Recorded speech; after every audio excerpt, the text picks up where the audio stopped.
Welcome to Rise Unwind. Every week on our show, we bring you lifestyle tips, tricks, and more from all the people who know it best. And this week, we have this. You really want to match the title to the person's real-world hobbies, their interests, their passions. So, all that and more on Rise Unwind. For many families, a prostate cancer diagnosis impacts everyone, especially caregivers who step in to help with appointments or treatment and emotional support. A new study reveals the significant role they play in early detection and recovery. Dr. Daniel George, oncologist and professor at Duke University, and Gina Carithers, president of the Prostate Cancer Foundation, are joining us today to talk about how the prostate cancer journey is changing for patients and caregivers alike. Welcome to you both. Thanks, Matt. Nice to be here. Thank you. Great to be joining you today. Dr. George, for those who may not know, which men face the highest risk of prostate cancer? You know, Matt, the truth is all men are at risk for prostate cancer as they age, but there are some groups that are at higher risk than others. So in particular, men with a family history of prostate cancer, father, brother, grandfather, what have you, that if that's your family history, you're at greater risk of developing prostate cancer. In addition, men who identify as Black or African ancestry, those men are at greater risk of developing prostate cancer and a more aggressive form of prostate cancer. And then lastly, there's a group of men that we detect through PSA screening. So we recommend for all men between age 45 and 50 a PSA test. This is a simple blood test your primary care doctor can order for you. And if that level at that sort of midlife time point is above 1.6, doesn't mean you have cancer, but you're greater risk of developing it in your lifetime. So those are the three populations we really focus on. And Gina, what are some of the ways caregivers can best support their loved ones through this process? Sure, Matt. So one of the key things is there's a whole screening process, right? A simple blood test that goes on, and whether the recommendations are every year or every other year, it's usually the people around the men in their lives who reinforce that it's a great idea to keep your annual or biannual doctor's appointment, right? And at that appointment, to have a conversation with your doctor about prostate cancer and ask for the PSA, a simple blood test. And so if you're then diagnosed with prostate cancer, the loved ones, those caregivers, can be very helpful in terms of a support network. So they're the ones who can have a conversation with you about treatment options and help with the shared decision-making, and be an advocate for their patient loved ones. They're also extremely helpful when they become informed about this disease, and they can share that information with the men in their lives who in fact are going through this journey. And then it's also important that the caregiver, if needed, go to the healthcare appointments with the patient and be that second set of ears to understand what this process is like. We know that a diagnosis of cancer is difficult for anybody. And we know prostate cancer is particularly a difficult diagnosis for men. And so those caregivers play an essential role in guiding and supporting along that journey. Dr. George, how's the current treatment landscape giving patients and families new hope? Yes, it is, Matt. It's changing. 10 years ago, for men with advanced stage prostate cancer, so disease had spread outside the prostate, maybe to bones or lymph nodes or other organs, average survival was 2 to 3 years. And that's all turned over now. We've got combination therapies that are resulting in much longer and deeper responses. Men are living 7 to 10 years now with advanced prostate cancer. And who knows what we have for treatments after that. So there's a lot of hope out there. There's a lot of opportunity for patients to continue to live and live well with prostate cancer. And for more information about those combination treatments and what might apply for you, we have a new website for you to visit. It's called advancedpctreatment.com. That's Advanced PC Prostate Cancer Treatment, all one word, .com. And Gina, what support systems or resources should families be aware of? Sure. At the Prostate Cancer Foundation, we have a website newly launched in May of 2025 that provides all aspects about the disease that's prostate cancer, about the biology of the disease all the way through different treatments, et cetera.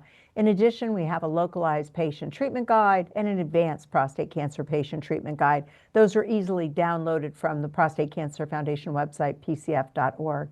And again, for treatments looking specifically at advanced prostate cancer, the advancedpctreatment.com website is extraordinarily helpful for men and their families to understand treatment. Thank you both for joining us today. Our pleasure. Thanks, Matt. Thank you. Ever think about how much strength it takes for the tiniest babies to fight their way into the world? November is Prematurity Awareness Month, and it's a moment to honor those little fighters and the families and caregivers who support them every step of the way. Dr. Diana Patel is a board-certified pediatrician and mom of two, here to help us understand why caring for premature babies is so specialized that even their diapers are made with extra intention. Have a look. Each year, more than 360,000 babies are born too soon, representing about 10.4% of all births nationwide. For families, it's an incredibly emotional journey. Caring for premature babies is incredibly specialized, and even something as simple as a diaper has to be completely reimagined. Pampers is behind every baby, even the tiniest fighters, which is why they created the world's tiniest diaper. Pampers Swaddlers size extra, extra small, designed to provide care and comfort for the most vulnerable babies born prematurely, weighing less than 1.1 pounds. Pampers is the #1 choice of NICU professionals and the first brand to partner with NICUs and create a preemie diaper. Each diaper in Pampers' preemie collection is designed for extremely premature skin and is made with premium soft materials to help prevent abrasion of babies' underdeveloped skin. For over 25 years, Pampers has partnered with March of Dimes, a national organization dedicated to improving the health of mothers and babies. This November, during Prematurity Awareness Month, Pampers is continuing its commitment to the advancement of care for the most vulnerable babies with a donation to the March of Dimes NICU Family Support Program. This program provides education, comfort, and life-changing guidance for more than 50,000 families each year as they navigate the challenges of a newborn stay in the NICU. Visit Pampers.com to learn more about how you can support preemie care with a donation to March of Dimes this month. The holidays mean a ton of people hitting the road, and with winter weather, early sunsets, and unpredictable conditions, even the simplest trip can get tricky fast. Today, we're joined by Brian Moody, executive editor for Kelley Blue Book, with some quick things drivers can do to stay safe, stay prepared, and keep their cars road ready this season. Brian, it's good to have you here again. Yeah, thanks for having me. And you're right, a lot of people will be hitting the road, and there are some few quick and easy things you can do to make that trip a little bit safer and more enjoyable. So what are some of the must-have safety items that you think every car should have pretty much before heading out for a holiday or winter travel? Right, I always tell people to pack this kind of stuff before you even start putting the luggage in. You can see we have some things here. Bring snacks and water for everybody. Make sure you bring charging cables for everybody's phone. That can mean different connectors if not everyone has the same brand of phone. It can mean that just bringing a cable for each phone in the car, even if everybody does have the same brand of phone. Things like an ice scraper or a tire pressure gauge are also good to bring. Those kinds of things, you can just leave it in the car and probably you'll never have to use it, but it's there just in case. And you're also showing a really simple visibility tip today. What's your top suggestion for making sure a car is winter ready, especially when the weather changes so fast? Right. And, you know, most people think of tire pressure, change the oil, check the washer fluid. Everyone thinks of those things, but they don't often think of the wipers. And the wipers are a simple, cost-effective way to make sure that you can see and that that's a stress reducer in addition to a safety thing. These particular wipers are Rain-X wipers, which, by the way, is the #1 consumer brand in the US. And one thing that's important to note is that they have an exclusive feature with these wipers. These are called Latitude 2-in-1 wipers. The reason it's 2-in-1 is because it works like a wiper, as you would expect, but it also puts a coating of Rain-X water repellent on the windshield as they work. That's an exclusive feature. By the way, they're super easy to install. I'm going to show you right now how easy it is. There's a little door right here. You just open the door. This is the car. So you would take the wiper and then you would stick it in there and you just cinch it down and then you close the door and that's the end of it. Like, it's that easy to do. And that's about, what was that? Just a few seconds per side. It's easy to do, it's cost effective, and having a smudgy windshield is not only unsafe, it just can add stress to the driver. You don't want to be stressed, you want to be able to participate in the road trip fully and, enjoy yourself. I just replaced mine actually a few weeks ago. It was really simple to do, and they have a little book over at the store that you can just find your car, find the size you need. Takes a couple of seconds. So, or just ask. I have something even better than that. What's that? You go to rainx.com and you put in your car, and it tells you the size right there, so you don't have to go looking up in the little book. I know what you're talking about. I used to work at an auto parts store, and you go over and look in that. Listen, I hate to say this, but as you age, you might have to bring your glasses to look it up in the little book. But you can just go online and put your car in, and it will give you the exact wiper that's right for your car. And that way, you're getting the right thing. You don't have to rely on your own smarts to do it. And that works. And also, what about road trips that get messy? Any tricks or keep the car clean, organized before these long drives? Yeah, we have some products here from Rain-X that are also helpful on a road trip. I always tell people, clean your car out before you go on a road trip. I do that myself because the clutter or the old stuff makes me feel uneasy. I just don't like it. But if you use one of these products, there's upholstery and carpet cleaner with repellent and leather conditioner with repellent, right? It's a protectant. And the repellent part is that it keeps stains, spills, all that stuff from bonding into the carpet and the material. Our car interiors are much like our home interiors. There's cloth, there's carpet, there's leather. By doing this, it's easier to clean out afterwards because those things that were spilled, kids are going to spill, adults are going to spill, that's just part of life. This reduces the stress of worrying, oh, I just ruined my such and such. And when you use these repellent type of products, it makes the car worth a little bit more when you go to sell it. At least it can if you continue to use it and keep the interior looking almost like new, even though you've been using it the way a minivan should be used. And for anyone planning travel or wanting to learn more about these winter prep essentials, where should they go? Go to rainx.com and you can find lots of helpful information there, including the wiper finder that will help you find the right wiper for your exact car. Brian Moody, you are the man. Thanks for joining us today. Thank you. It's not just the kids asking for video games this year. The average gamer is now 36, and more adults than ever are getting into the action. From family favorites to major new releases, gaming continues to be one of the biggest holiday trends out there. So joining us to break it all down is Scott Steinberg, tech and gaming expert, with a look at what's hot in the gaming this season. Welcome to the show, Scott. How are you, my friend? I'm doing great, Dan. Happy holidays. Hope all's well on your end. It's doing okay. So happy holidays to you, my friend. I don't even think we have to go into the numbers because that doesn't. We all know gaming isn't just for kids. I grew up with it. So why do you think it's not just adults, but everyone is picking up a controller? Yeah, we really are seeing that gaming's becoming a universal hobby. I think a big part of why adults are playing is for the same reasons as kids. They want that sense of fun, escapism, camaraderie, maybe even connection with other players. I also think a lot of it's been driven by gaming's continued technological advancement, because now you get movie quality storytelling from today's titles, these unrivaled visual graphics, deeply complex strategic experiences. And also another thing too is whether you're sneaking in a quick game on your mobile device or you're unwinding after a long day at work with a giant adventure, I really think gaming now fits everybody's lifestyles and interests. And with so many types of games available now, what's the best way to choose something that fits pretty much everyone on your holiday list? Yeah, so I was kind of hitting at it there. You really want to match the title to the person's real world hobbies, their interests, their passions. So like if you got a strategy buff in the family, if you got somebody who's into world building or strategic thinking, then there's all sorts of simulations and strategic titles that'll fit the bill. If you got somebody who digs Hollywood blockbusters, maybe you go with an action adventure or a role-playing type title. The thing is, as long as you match it to their passions in the real world, you'll have no trouble finding a game that fits. And what about some of the new titles launching this season? What are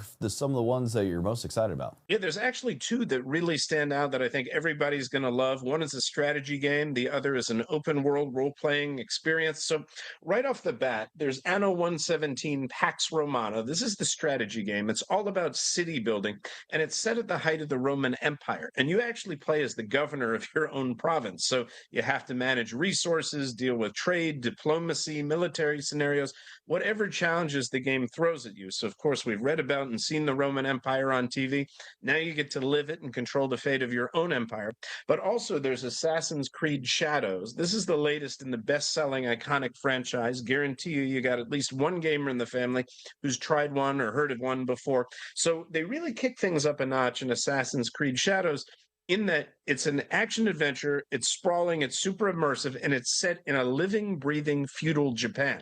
So you can switch between combat styles depending on the mission, two heroes.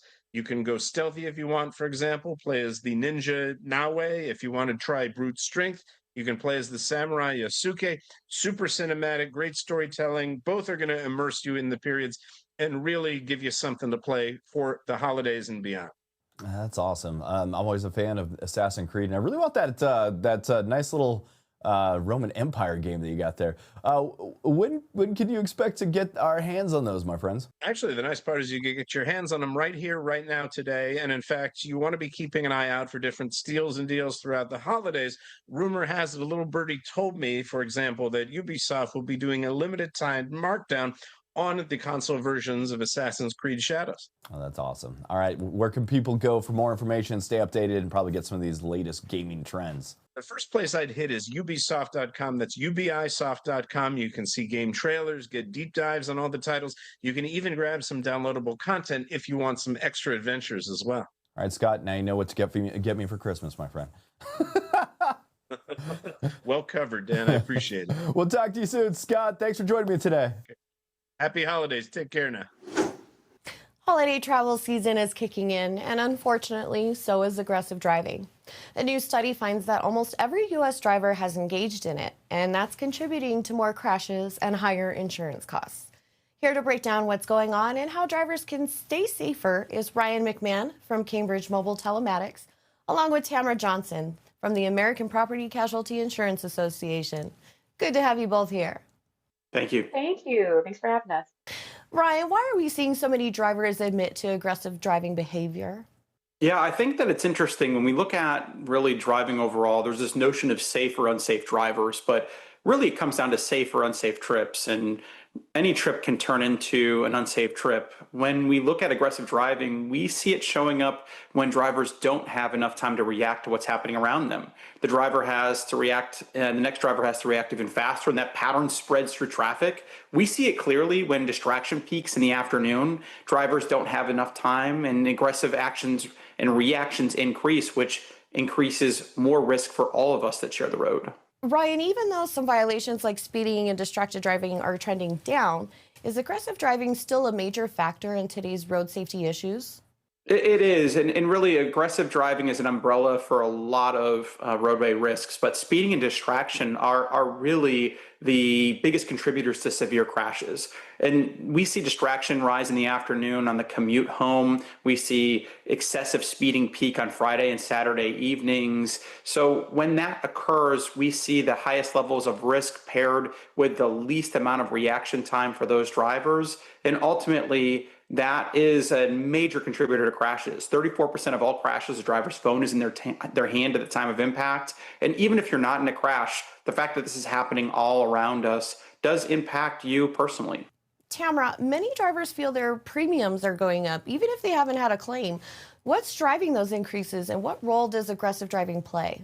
Yeah, so when we talk about what we're all paying for auto insurance, it really is driven by the cost of a claim. So that's why drivers maybe have never even had a ticket are starting to see some increases in their premium. It's really because the cost of things that auto insurance has to pay for are going up. And so that includes things like vehicle repairs and replacement parts, and also medical costs. And so as we have this conversation about aggressive driving, we really have to look at this like we're all in this together, because when we see more aggression on the road, there's more risk of crashes. We see more crashes, there's more insurance claims being filed, and ultimately that's going to increase prices for all of us. Tamara, what are some of the practical steps people can take to help lower their insurance premiums?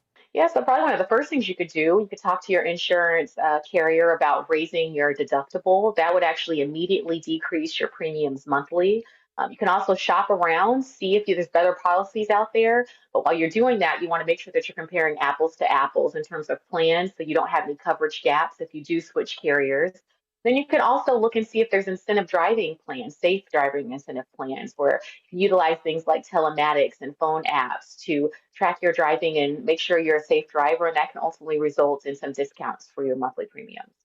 And when it comes to dialing back aggressive driving, what are some things drivers can start doing right away?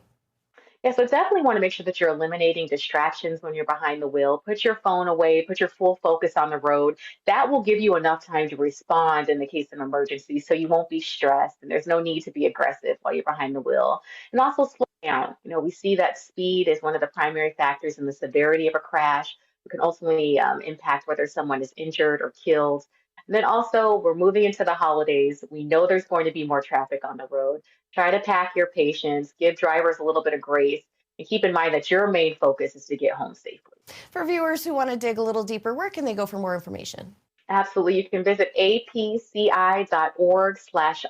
for additional information. Thank you, Tamara Ryan. You've given myself and all our viewers a lot to think about today. It's been great having you on the show. Absolutely. Thank you.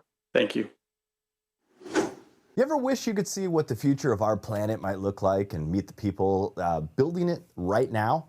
Season 2 of The Visionaries with Zay Harding takes us on that journey from remote landscapes to busy cities, showing how inventors, scientists, and everyday problem solvers are tackling today's biggest environmental challenges. So joining me today are Zay Harding and series executive producer Thais Lopez Vogel from Volo Foundation. I want to welcome you two to the show. How are you guys? Thanks. Yeah, we're doing great. I like that intro. That's great. Like seeing into the future, all of these people that we feature actually have that vision. They're able to somehow see this happening just from an idea. So we jump in right as they're making it happen, which is really exciting. And season 2, it's about to launch. What should viewers expect this time around? More of the same, but further. We're taking things further. So a lot more initiatives. We're traveling around the U.S. currently. Still, we're still hitting up some incredible. We're looking right now at the first ever electric tugboat. They're taking all the technology from our electric cars and they're able to do stuff they've never been able to do before. Because all that money and research has been invested in electric cars, now they're able to put it on boats, and they're quiet. They're better for the environment. They're not leaking anything. This is a hybrid plane over here. So you've got half electric, half fuel. This is Ed Begley. He's got his home, completely sustainable. Those guys are in Keep Tahoe Blue in Lake Tahoe. They've got a B-bot, a beach robot that roams around 54 miles cleaning up. This is a kid who does a recycled battery program. This guy has an electric stove. I mean, there's all kinds of, we cover all the bases in every which way. This is a girl taking fish scales and turning them into plastic. There's we're not going to tell you everything that's in season 2. You have to watch the show. But there's a sneak peek. I guess out of all of the stories that you guys filmed, was there one that has really stuck with you personally? Yes. I mean, all of them are. The seashells one really hits me. Actually, you know what? I'm going to tell you one that was really, really amazing. In Louisiana, there's a recycle place that's taking the glass and they're just pulverizing it into sand-sized glass. And they're taking that and they're filling up, they're building little islands within all the bayous because those have been really messed up from the salt water getting into the fresh water, and it's killing all the cypress, which was giving the foundation for the islands there. And they're able to use this glass to create a sand and rebuild these islands, and plants are growing in them. So it's really making the area stronger for storm surges, flooding. And what a great way to keep the glass off landfills as well. I love the ones that include the kids. I remember in season 1, there was a kid that was 12 years old that with a drone, one of his toys, he can detect the tornado coming into his town from 45 minutes before. So the kids are very engaged too in this show. We do feature a lot of kids, which is exciting because they don't know the limits yet, which is really empowering because basically they say, why aren't we doing this? And someone says, well, because of this, and he says, well, then let's make it happen. We need it, so why aren't we making it happen? I mean, as a kid, you're taught that, and so they've got that great fresh mentality, and they're really pushing boundaries. This one kid was using sunlight and figured out if he mixes in titanium chloride, which I don't even know how he figured that out, just online research, which they're all doing, he's able to capture microplastics, which is a real issue. We're all eating microplastics. We're inhaling microplastics, they're eating credit cards. Yeah, there's a credit card size of plastic in each of us on average in our brain right now because of all the microplastics. And he's figured out how to capture that in water and then get rid of it. So there's all kinds of these initiatives that you can expect in season 2. And one of the big themes here is inspiring people to take action. How do you hope the show motivates viewers to get involved? Well, I think not only they're showing you, they're connecting the real solutions in real time with a hopeful, actionable results, and everybody can do it. So I think not only is an entertainer, the entertainer is very entertaining, it's a very upbeat show, and it can engage all the family, not only the kids and the adults, and it tells you don't have to be a scientist or an engineer, you just have to care enough. It's only when we care about our future that we invest in it. It is real people, and that's a really good point. It's not anybody preaching, any companies doing anything. It's just people trying stuff that they're finding that are working. And so we're featuring that to hopefully inspire not just the viewers, but other people who are doing this so they can collaborate and start taking things further. We were just in Florida, and this guy's doing a sea hive, which is like a beehive design, which is so clever because they don't need anything to hold it together but weight. And they're using sustainable concrete, these designs that are hollow for fish to swim through. They've got holes in them to dissipate water and wave energy, and they put these right up at the bays, so it's protecting them from storm surges and flooding. They plant the mangroves on top of it. Yeah, it's creating ecosystems within. If it's not there, they're creating it, which is incredible. And they're teaming up with someone from season 1 who was doing sustainable seawalls, and they're working together now with 3D printing of this stuff. So it's really exciting to see the connection, and the collaboration. That's completely coming out of our show. And you guys shine a light on innovators who may not always get that mainstream attention. Why is that so important right now? I think that when you highlight innovators, not only they can partner, they get partnerships, they get funding, they get policy, they can get more research, the research can advance. And not only that, for you as a kid especially, being highlighted in a program like this, I mean, it gives you all the hope that what you're doing is gonna get you somewhere in the future. And if somebody wants to learn more about the show or the work that Volo Foundation is doing, where is the best place to start? Any platform. We have volofoundation.org. We have Visioneers TV. You can Google any of these platforms, and you'll find us there. Yeah, and then watch the show on Saturday mornings on CBS. There's CBS.com and also Pluto TV. Mm-hmm. Hey, I want to thank you two for joining me this morning. Thank you very much. Thanks for watching Rise Unwind. Please visit us on our website at riseunwindtv.com. Follow us on our socials and subscribe to our YouTube at Rise Unwind. And thanks for tuning in. You take care, and we'll see you next week.